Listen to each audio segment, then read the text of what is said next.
All right, greetings. When I say how's it going, you say it's all good. How's it going? So we're excited today to have Andrew Peterson in chapel for the entire hour. And give it up. We are in the middle of an apologetics conference, which started last night with the Andrew Peterson concert, and it will go all day long. I'm going to tell you a little bit about it. It's called Beyond the Stars. That comes from a Francis Schaeffer quote. Francis Schaeffer said, "The Christian is the one whose imagination should fly beyond the stars." And so this conference is really dedicated to talking about how we can use art and story and symbol to communicate the Christian faith in a way that some people wouldn't listen to mere rational arguments. And so this conference is about the power of the Christian witness. And I could think of no better plenary speaker than Andrew Peterson. And I'm excited that he is joined today by some other guests who I'll introduce in a minute. The very next thing that's a part of the conference is immediately after chapel, if you don't have class or if you have some skips available, which I would never encourage you to use, I'm just saying hypothetically, from 11 to noon, we have breakout sessions. I will probably get in trouble for that. But if you're able to go to a breakout session, there's a number of them led by faculty members, and I'll read the titles really quickly. This is going to be emailed to your inbox while you're sitting in chapel, the breakouts and the room numbers. So you don't have to try and write this down. But Brianna Fern and Scott Calhoun are leading a session, Beyond the Stars, Writing Beauty No Shadow Can Touch. J.R. Gilhooly, always the contrarian, is writing Why Christian Art is Idolatry. It's not, but I think you'll be surprised. So you check that out. Dr. Kira is leading a session, What Hath Jerusalem to Do with Hollywood? A new faculty member that I'm just thrilled that he's here, Ronnie Kurtz, is leading a session, Beauty as an Apologetic. Yeah, Ronnie already has a following, and he loves to rock cardigans, if you've not learned that yet. Ronnie Kurtz is leading a session, Beauty as an Apologetic, How a Love of Beauty Helps Us Love Our Neighbors. Dr. Jeremy Kimball is leading a session, there you go, Theology and the Christian Imagination in the Home, Forming an Environment for, and the rest of it is under the timestamp on the screen. I can't read it, but check it out in your email inbox. Thank you. All right, and then a couple more. Mark Leeds, who is working on an MFA in creative writing and has a PhD that deals with the Christian imagination. Mark is leading a session on When Creativity Goes to Church, Philosophical and Biblical Conception of the Imagination. Dr. Justin Lyons is leading a session on The Law of the Jungle, Tarzan meets Thomas Aquinas. I want to go to that. And then one of my favorite office mate, Billy Marsh. Dr. Marsh is leading, there you go, The Evangelical Imagination, Christian Witness Caught Up in the Drama of Salvation. So that's all happening at 11. And if you're a faithful student who doesn't have class at 11, you could check out one of the breakout sessions. If you're an unfaithful student, who has class. Okay. Immediately after lunch at 1:30 today, I guess that depends on when you eat lunch, we're going to have Andrew Peterson to be joined by two of my favorite people in the Christian music industry and just favorite people in general. Sarah Sparks, who's a singer-songwriter who came in all the way from Hawaii. Sarah, where are you at? Sarah's here somewhere. Just give it up for Sarah Sparks.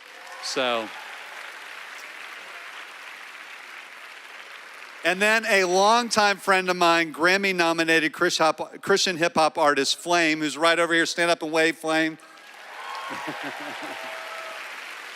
That is going to be so much fun. Now, I want to say one thing about that quickly. It's going to be in the event center. There are 300 chairs in there. It's going to fill up quick. We also have overflow seating in the recital hall here in this building, and it will also be live streamed. If you're a guest off campus, we would love to make sure you get a seat in the room. If you pay for the premium registration, we're going to open the doors a few minutes early for you. Really looking forward to that. That will be followed by the three of them leading their own breakout sessions at 3 o'clock. And so all of that will be in your inbox. I would encourage you to be a part of whatever events you can be a part of. And then finally, to top off the day, Sarah Sparks is giving a concert in Stinger's Cafe at 6 a.m. Well, Andrew Peterson needs no, what'd I say? Wake up early, everybody. Get your coffee. No, it's 6 p.m. Thank you. All right, so Andrew Peterson, one of the things I love about him is his humility. God's blessed him with so many talents, and I'm so thankful that Andrew carries those talents lightly, but uses them in a powerful and effective way. And his love of Jesus comes out in everything he does. And so I'm pleased to present Andrew Peterson. Give it up.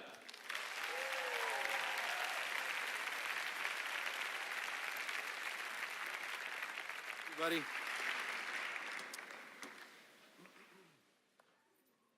Good morning, everybody. Good to be here with you. Hey, would you all stand and sing this one with me? Would you go ahead and...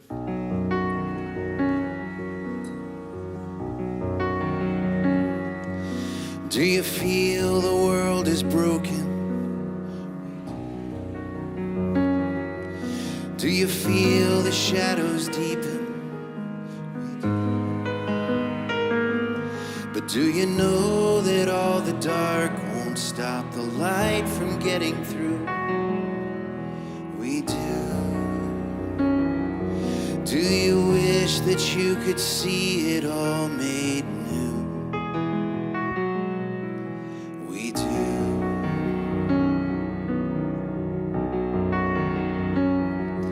And is all creation groaning?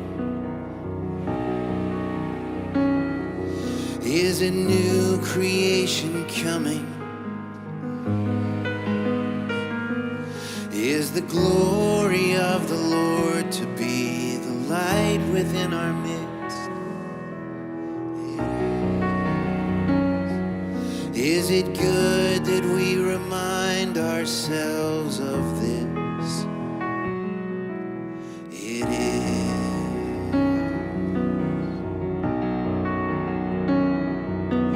Is anyone worthy?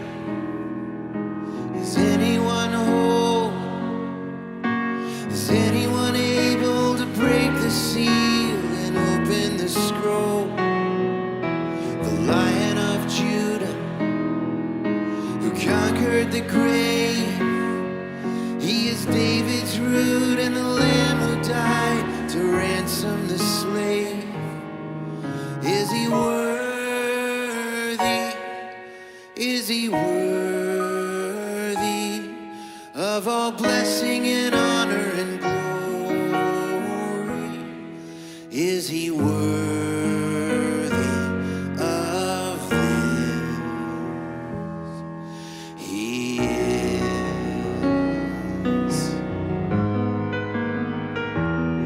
Does the Father truly love us?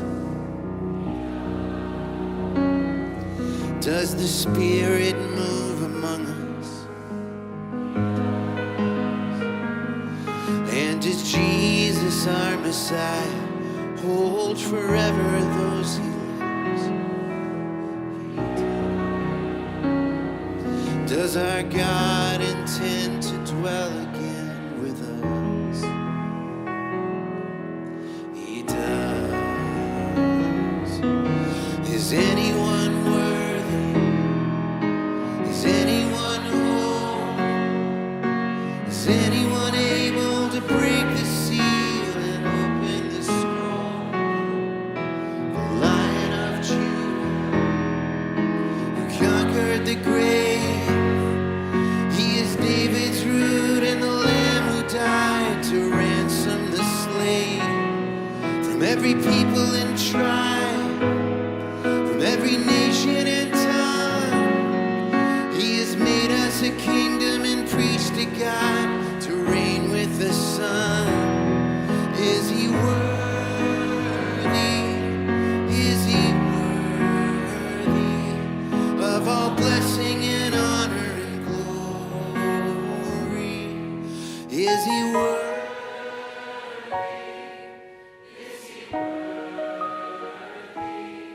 Is he worthy of this?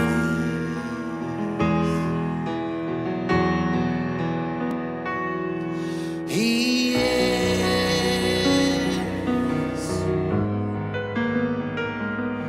Is he worthy? Is he worthy? He is.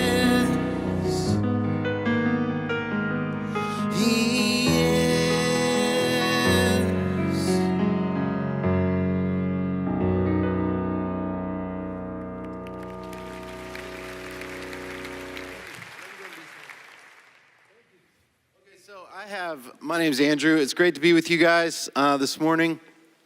I have been struggling with what to do this morning, and I think I'm just going to take a leap and do something that I'm afraid of. And so I am a pastor's kid who grew up partly in Monticello, Illinois, and partly Florida. Was that a woo from Monticello, Illinois? Really? Okay, it's a tiny little town, and it's where my dad preached when all four of me and my siblings were born. We were all born in Illinois, but when I was 7 years old, my dad took a ministry in Florida, which is where both my folks were from, and we moved back to Florida. And so I'm going to read to you a little bit about what that did. So I want to show you really quickly. This is talk called The Enchanted Grove, and it's adapted from my newest book, which is called The God of the Garden, and it's a book about trees and culture and kind of the kingdom of God and place and how it's complicated. That's why I wrote a book about it. So this is a picture of where I grew up. It's Illinois, central Illinois, so cornfields as far as you can see. This is a downtown Monticello. I have these fond memories of my family. After church on a Sunday night, we would go down to the town square and go to the Dairy Queen, and my dad would get us all ice cream, and we would sit on this little stone wall in front of the courthouse. There were tornadoes and softball games, and it was just the most like Steven Spielberg, middle American 1980s kind of childhood. Here's one more picture. This is the grove of maple trees in Illinois, and this is what I loved. I grew up loving maple trees. There was these two maple trees in my backyard that caught my imagination because they were so beautiful in the fall. And so this was a picture of Andrew's childhood from the time he was born till he was 7 years old. And then, of course, my dad announced to the family, hey, we're moving to Florida. My 7-year-old self was sitting there thinking, what's the big deal? My dad was like, I'm sure you guys are going to really miss your friends, and I'm so sorry to, spring this on you, but we're heading back to Florida to be closer to your grandparents. And I was sitting there like, why would I be sad? Because I thought my dad was telling me that we were moving to Disney World. And so most of my adult life has been me trying to unravel the grief that I felt when I found out that not all of Florida is Disney World. So if you can imagine, this is my the kind of picture in a sense of my childhood in Monticello. And then I moved to Florida.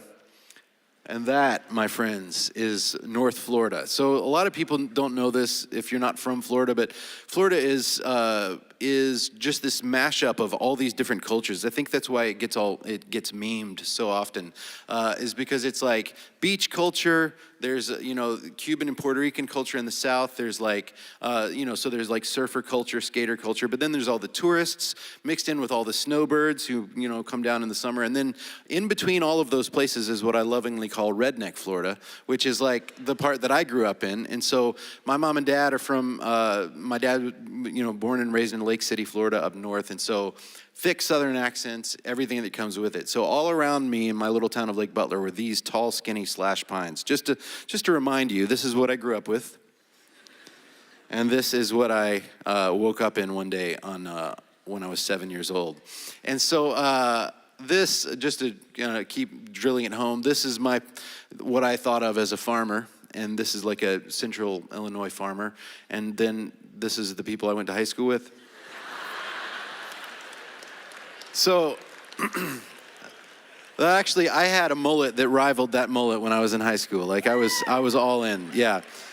So I just want you to get a picture of the contrast between the two cultures. And so one of the cool things about being a songwriter is that you get to be this you get to experiment in autobiography. You get to try to get to the bottom of your own story.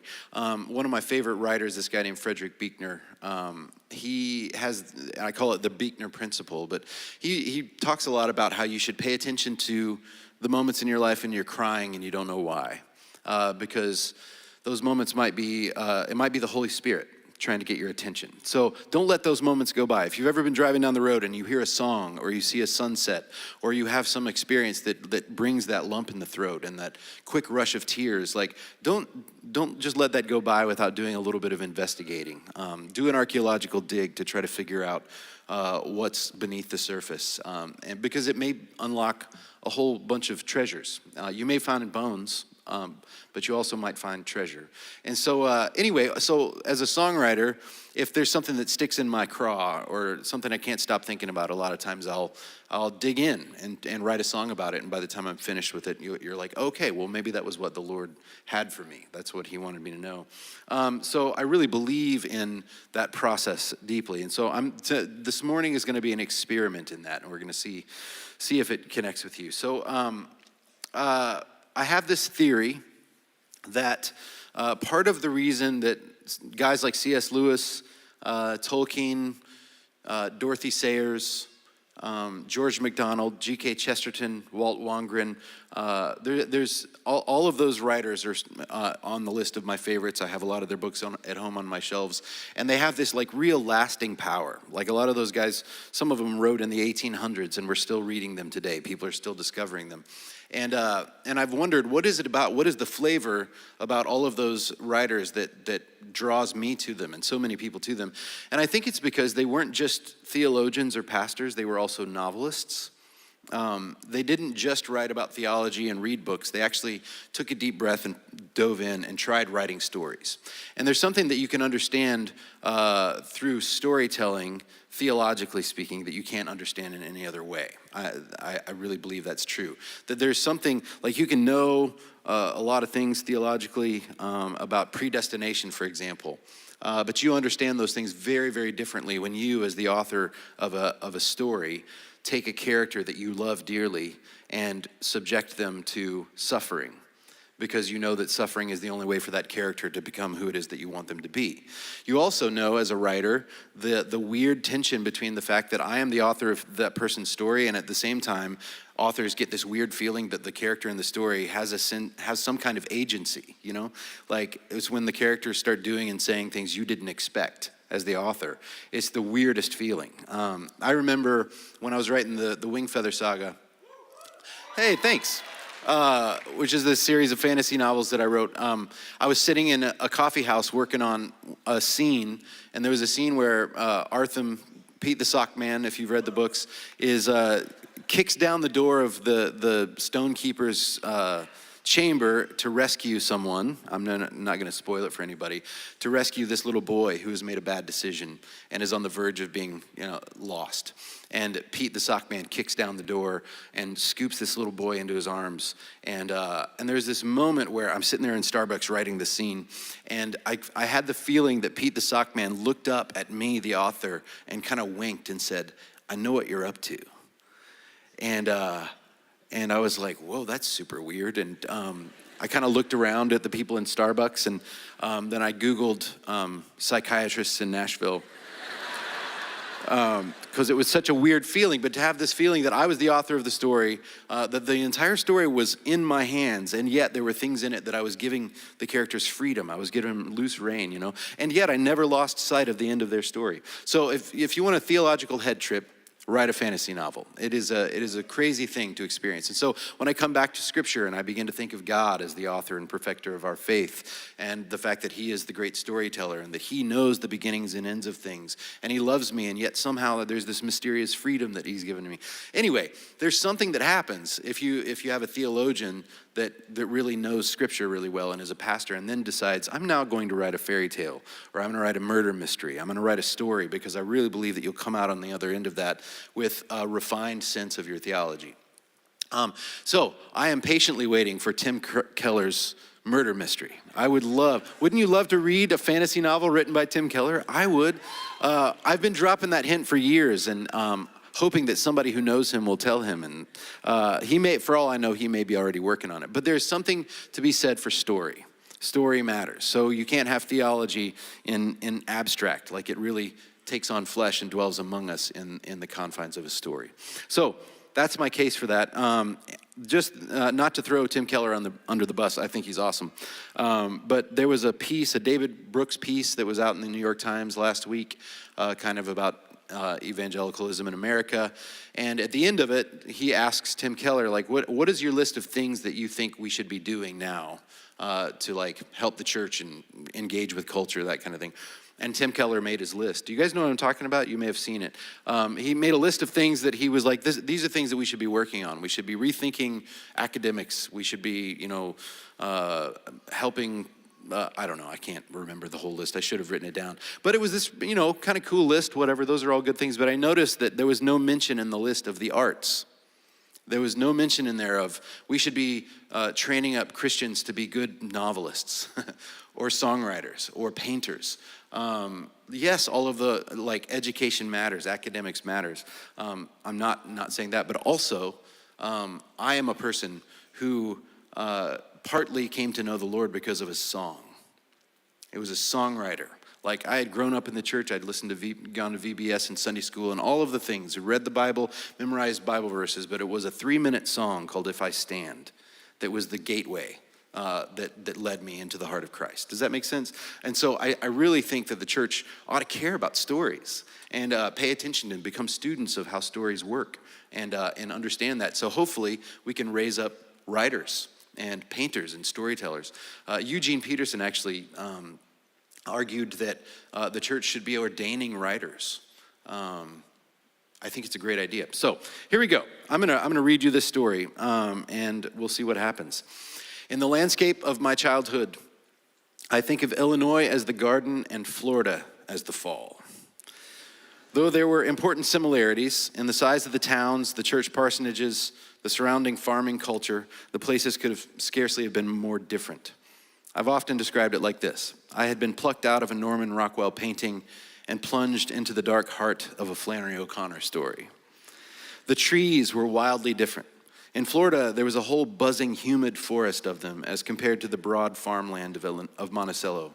In Illinois, folks had a Midwestern lack of accent, a way of talking that was to me as wide open and simple as the Great Plains. In Florida, the accent was so thickly Southern, I had a hard time understanding the other kids in school. I was often called a Yankee and had to ask my parents what that meant. In Illinois, I had the illusion, till just before we left, that I was a good little boy.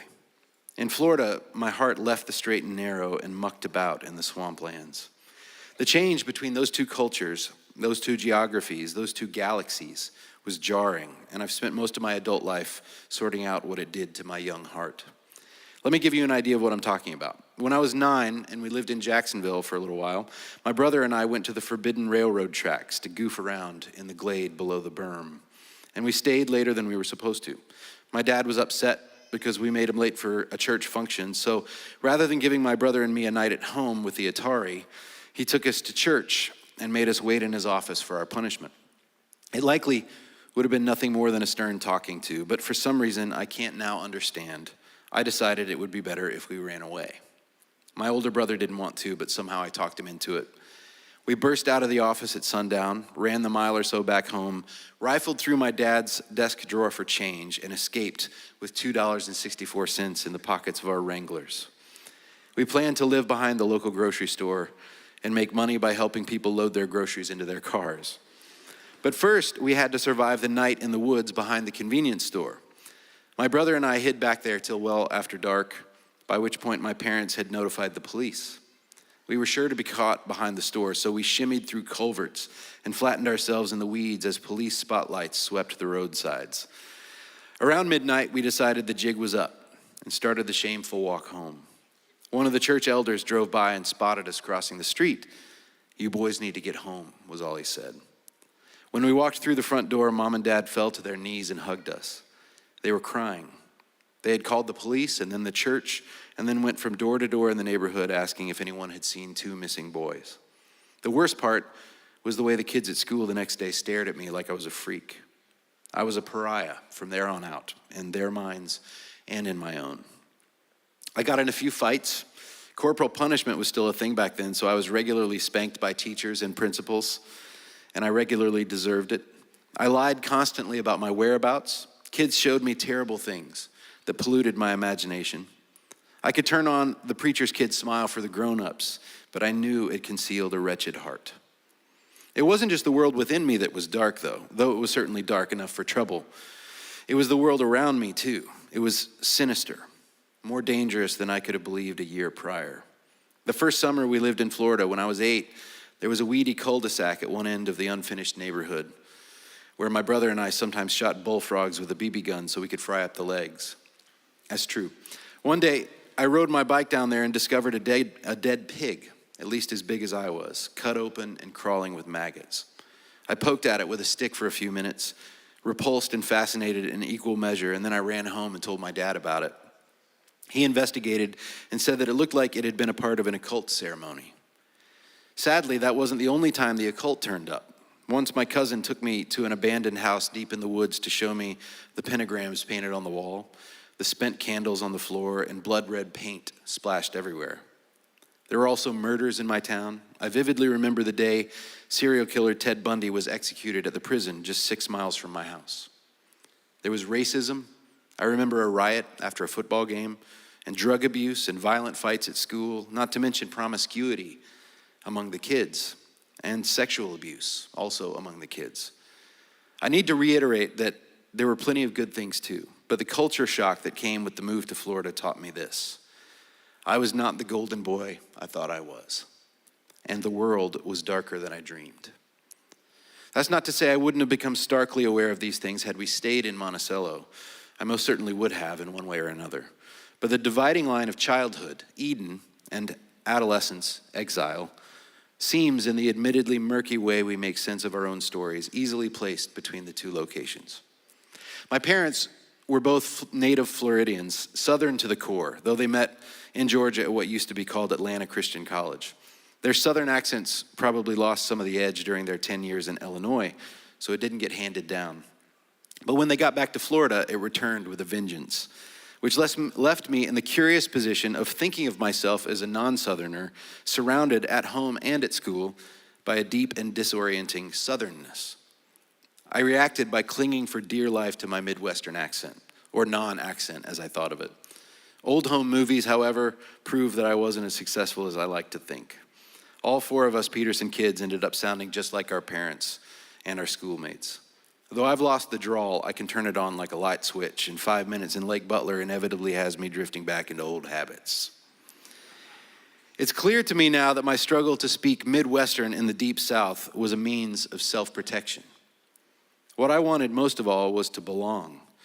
And since I didn't think that would ever happen, I carved out a defensive niche for myself by talking like an Illinoisan, and also by skateboarding, reading fantasy novels and comics, refusing at all costs to listen to country music. It is to my shame, hold on. It is to my shame that I didn't stop there, however. I also got a kick out of ridiculing my friends and their culture, to the extent that I'm sure I cut myself off not just from friendships, but also from quite a bit of fun. They were all driving ATVs and 4x4s, fishing, hunting, and showing cows at the state fair, while I was obnoxiously deriding all of the above, all the while wearing my pink Chuck Taylors and jamming out to Journey songs. Now that I'm older, 1, I realize there's some great country music. There is some great country music, yeah. 2, I wish I knew how to hunt and fish. 3, at least once a month, I research sheep husbandry on Google. 4, I love my pickup truck. And 5, I own a pair of quite useful boots. All that to say, I've come around. If I could go back in time and give some advice to the younger version of myself who is struggling to find his way in Florida, I would have a few things to say. First, the other kids in high school and junior high are probably just as scared as you are. Their parents fight. They're plagued by their own guilt and shame. Go easy on them. Kids I thought were jerks based purely on the fact that they were jocks grew up to be elders and deacons at my dad's church. I bumped into them at Thanksgiving or Christmas services, and when they seemed so kind and interested in me and my wife and kids, I realized that I had missed out on what might have been good friendships. I guess we all needed to grow up a little. Second, and here's the thing, I'd tell myself to pay attention to where I was. So many of the folks in school seemed resigned to life in Lake Butler, but I was having none of it. I was like George Bailey in It's a Wonderful Life, dying to shake the dust of that crummy old town off my feet so I could see the world. There was a definite tookishness in me, a longing to see mountains, Gandalf, and vast cities and exotic cultures.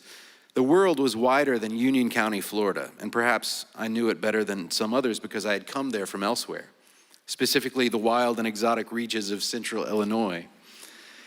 That wanderlust has been with me as long as I can remember. During our family's short stint in the Jacksonville suburbs, I often rode my bike to the railroad tracks that snaked along the St. Johns River, the same tracks that got me into trouble before. I walked farther along them than was prudent and positively ached to keep going just to see where I'd end up. Once I met a young guy with a backpack, taking a break from his long journey and leaning against the railroad sign. I was only about 9 years old, but I ran home and packed a bag, fully intending to follow him. When I got back to the tracks, however, he was gone. I was stuck. So those years in Lake Butler were excruciating. We were confined to the smallest county in the state of Florida, in the flattest state in the country. And in my snobbish way, I assumed I was among the smallest and flattest imaginations too. Now, of course, I see how wrong I was. Consider this my formal apology to Lake Butler. The problem wasn't Florida. It was me. All those live oaks and pines were full of wonder, but I refused to see it. I didn't know that the prison wasn't Lake Butler, it was myself. I loathed who I was, but I could neither articulate nor admit that, so I projected that loathing on anyone or anything around me. It may sound like I'm being too hard on myself. Maybe I am. There were plenty of good days too, but they don't make my sin any less true. Coming to Nashville 10 years later with my wife Jamie as a Christian who was awestruck by how good the good news was, that God knew him and yet loved him enough to put a ring on his finger, call him his beloved son, and throw a party. It meant starting fresh. I was by no means perfect, but at the very least I knew I was forgiven, and those tiny seeds are still growing into sweeping branches where birds make their nests. We came to Tennessee almost a quarter century ago, and it is a truer home than I've ever known. That's the good part. The bad part is that going back to where I grew up is hard. As soon as I cross the Florida state line, a dark mist gathers around my ankles and begins to work its way up to my heart.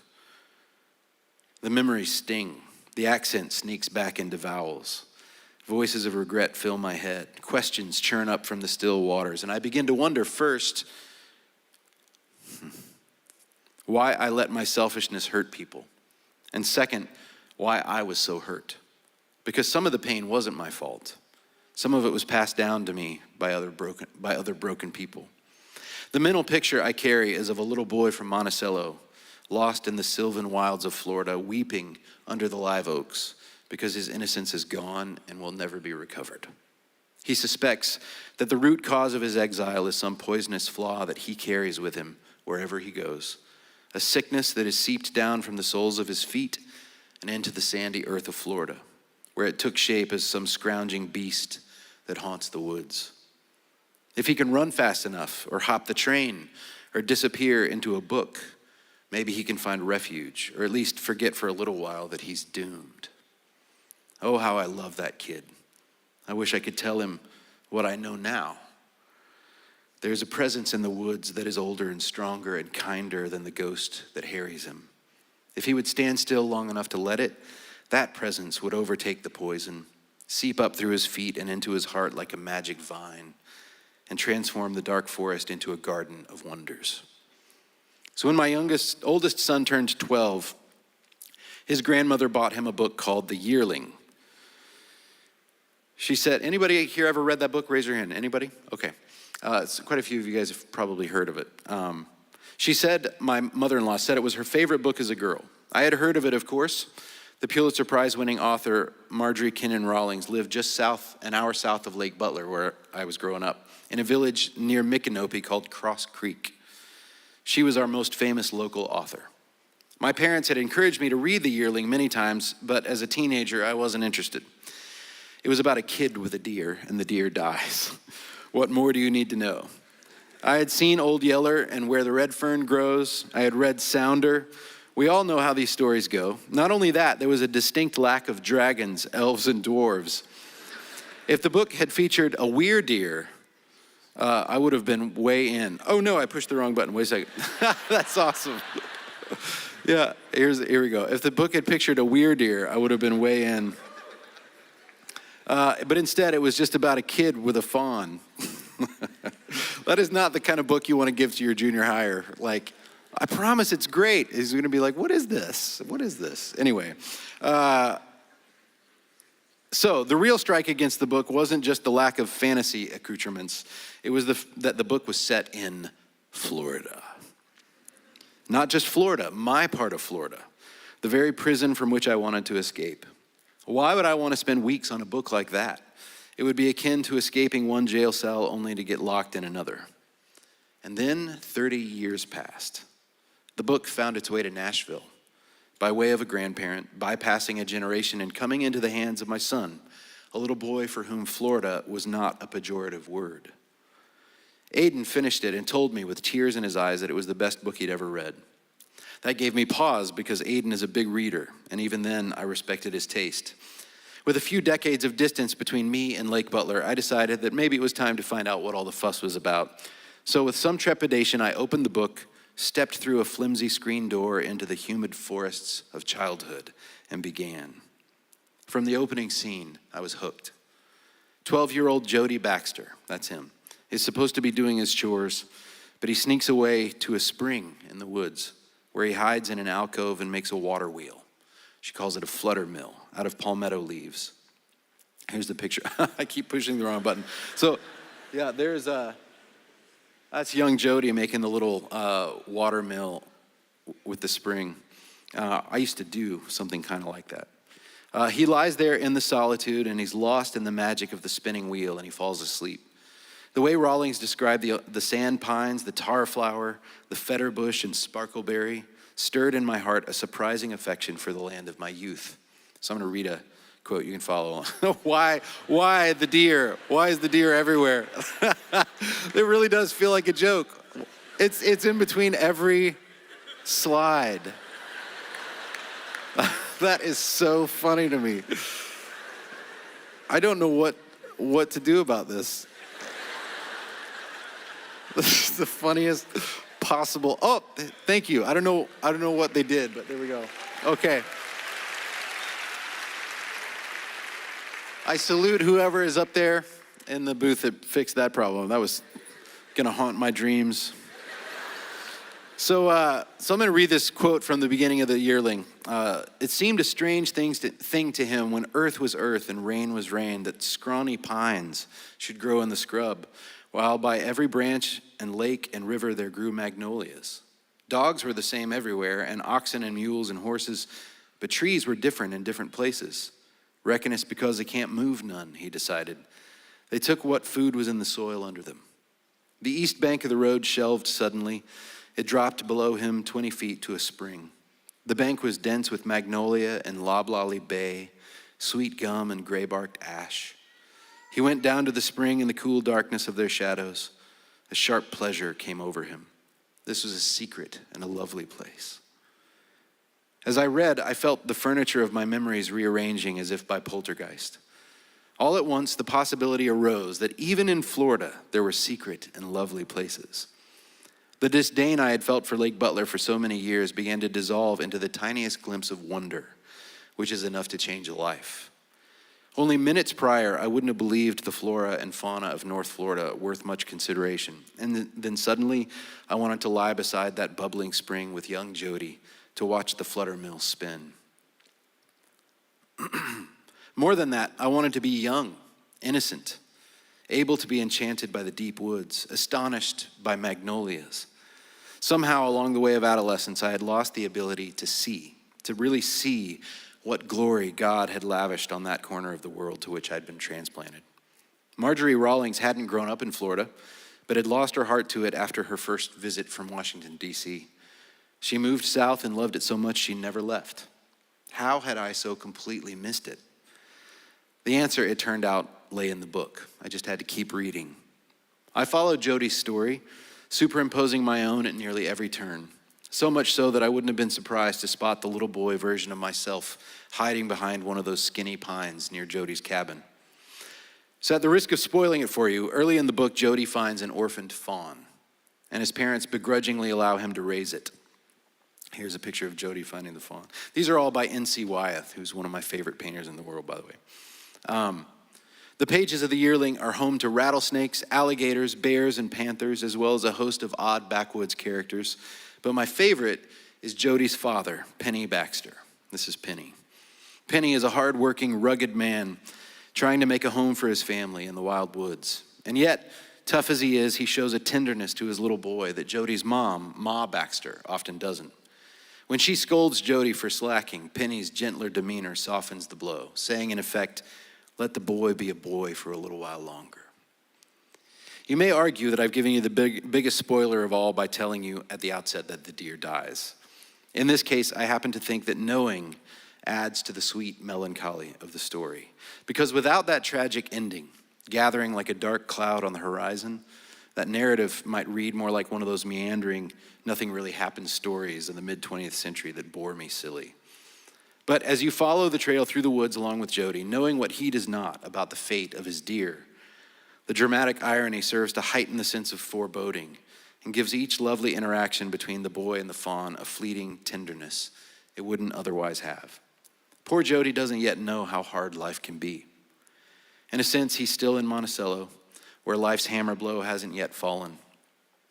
Jody doesn't realize what we do, that the snake is already loose in the garden. I may have spoiled it by telling you that the deer dies, but it's all in the how. If you've ever longed for the innocence of youth again, if you've ever wished you could recover some of the wonder of the flutter mill, if you've ever wept over the hurt you've given and the hurt you've received, then the final act's march into the gathering storm is the best and worst kind of medicine. Aiden's grandmother, my mother-in-law, told me after she gave him the book, "I didn't realize when I was a little girl that the yearling isn't really the deer, it's Jody." And in that sense, it's not just the deer who dies, it's also Jody's childhood. After the worst happens, after the little boy's world is wrecked, and he realizes that grief and sorrow are humankind's inescapable lot, he returns to the secret spring, where hundreds of pages before he had made that little flutter mill and lost himself in its magic. The original one is gone, so he recreates it out of palmetto leaves, sets it spinning, and feels nothing. None of the wonder, none of the mystery. The thing just turns and turns, mechanically, pointlessly, with all the futility of the curse of Adam that inflicts every grown-up's fields with thistles and thorns. Jody kicks the flutter mill to pieces. He has left the dream of Monticello and awoken in the Lake Butler I knew in the 1980s. The sorrow is unstoppable. Doom is imminent. And then comes his father's final soliloquy. "I've wanted life to be easy for you, easier than 'twas for me. A man's heart aches seeing his young'uns face the world, knowing they got to get their guts tore out the way his was tore. I wanted to spare you long as I could. I wanted you to frolic with your yearling. I know the lonesomeness he eased for you, but every man's lonesome. What's he to do then? What's he to do when he gets knocked down? Why, take it for his share and go on." I was 40 when I read The Yearling. My oldest son was 12, the age at which I was lost in the Florida woods. I have tried to protect all three of my children, however falteringly, from the grief that hovers on the horizon of their lives like a gathering storm. But there's nothing for it. They're going to wound and get wounded. Seeing your children's innocence fray can remind you of the shredded grave cloth of your own, and memories long buried claw their way out of the earth to demand answers. What happened to me? Why are these sins so persistent? Why am I so prone to wander these particular footpaths into destruction? Why, I ask with Penny Baxter, were my guts tore out? And why can't I keep the same thing from happening to my dear ones? This is the bone-deep cry of humanity. From Job to Solomon to Marjorie Kinnan Rawlings and even to Jesus himself. Why, God? We all know that we're as broken as the world, victims and villains, all of us, with no hope but Christ for healing. But even in Christ, the grief goes on. And anyone who tells you otherwise is in denial. That's not to say that deep joy doesn't perpetually encroach, Because like a waxing moon, the very fullness of joy is destined to one day wholly illuminate our faces. As C.S. Lewis says in so many words, the sorrow now is part of the joy later. If the grief persists, you ask, then what good is the gospel? Because we do not grieve like those without hope. No, I can't stop the world from hurting my kids any more than I can stop my kids from hurting the world in one way or another. But hope places the sorrow in a larger context, gives it a telos, assures the boy in the woods that he's not alone. He may not be home yet, but that doesn't mean the Lord isn't with him. It doesn't mean there's nothing for him there. The earth is the Lord's and the fullness thereof. No matter how far you are from home, you're still wandering around on God's estate. Jeremiah 29, thus says the Lord of hosts, the God of Israel, to all the exiles whom I have sent into exile from Jerusalem to Babylon, build houses, live in them, plant gardens, and eat their produce. See, I used to wish the boy could find his way out of the woods. Now I want him to know that the woods have always been enchanted, and he was meant to make a home there for a while. So I read the last page, I closed the book and doubled over with tears, yearning to recover the little boy I used to be, and heartbroken that I couldn't. The wardrobe was locked. It was a Sunday afternoon, and I was on the front porch of the Warren, our house. Aiden happened to look outside and see his old man sobbing. And in the most wonderful reversal of roles, he comforted me with a hug. The boy assured the man that whatever was wrong, it would be all right. In the weeks that followed, I made my peace with Florida. Yes, it's still the strangest state in the union by a long shot. The memes ain't wrong, y'all. But I could no longer deny that its tangle of trees holds a certain loveliness, an Edenic mystery of their own that the Yearling finally helped me to see. Rawlings wrote a tragedy about the death of childhood, yet to me it was a fairy tale that resurrected mine. I wrote a song called The Ballad of Jody Baxter, an imagined conversation between me and a grown-up version of Jody, and I'm going to play it for you.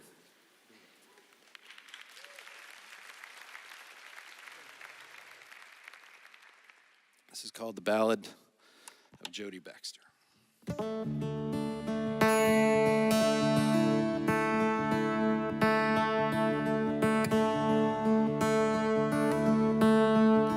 Do you remember Jody Baxter when the whippoorwill sings? How you stole across the pasture to the little hidden spring, and you lay down by the water on a bed of Spanish moss and dreamed. When the wind was on the prairie and the fire was in the stove, with the wood you had to carry from the corner of the grove, but your daddy let you disappear with all your fishing gear into the cove. And it was good, good, good, but now it's gone, gone, gone. And there's a little boy who's lost out in the woods, always looking for the fawn. 'Cause I remember Jody Baxter, how I hid out in the corn.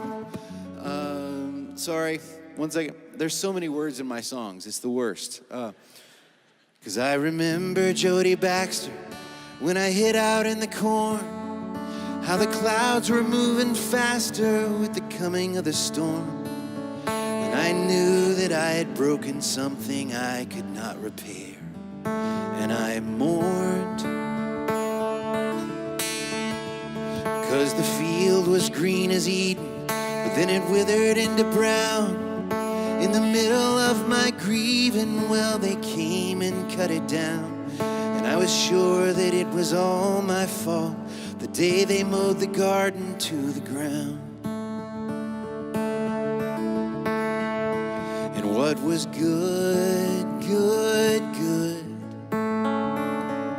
was gone, gone, gone. There's a little boy who's lost out in the woods, always looking for the fawn. So come back to me. Please come back to me. Is there any way that we can change the ending of this tragedy?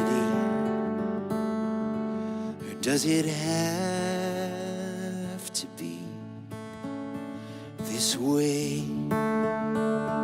Hey, hey.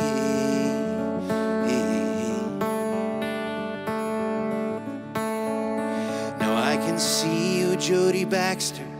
Now you're broken by the years as you lay down in the aster and you listen for the deer.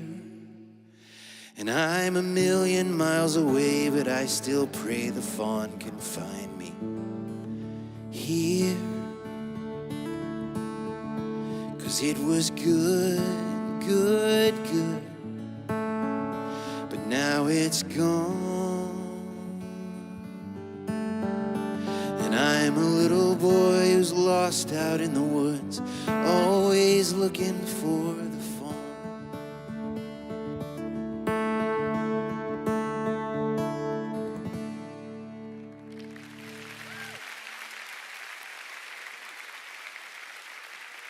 Thank you. So I know I'm running out of time here, but I just have one last sentence or two to read. The old thread of my troubled childhood, long tangled, came straight again because of a story. Thank God for good books. Thank God for stories that give voice to our grief and re-enchant our memories. When we bend our will to the telling of tales, we are making possible for the reader nothing less than revelation. At best, what the story reveals is the true nature of the world and the true nature of the human heart. That truth is threefold. We are broken, the world is broken, but in Christ, the world and us, we all shall be made new. God bless. Thanks, you guys.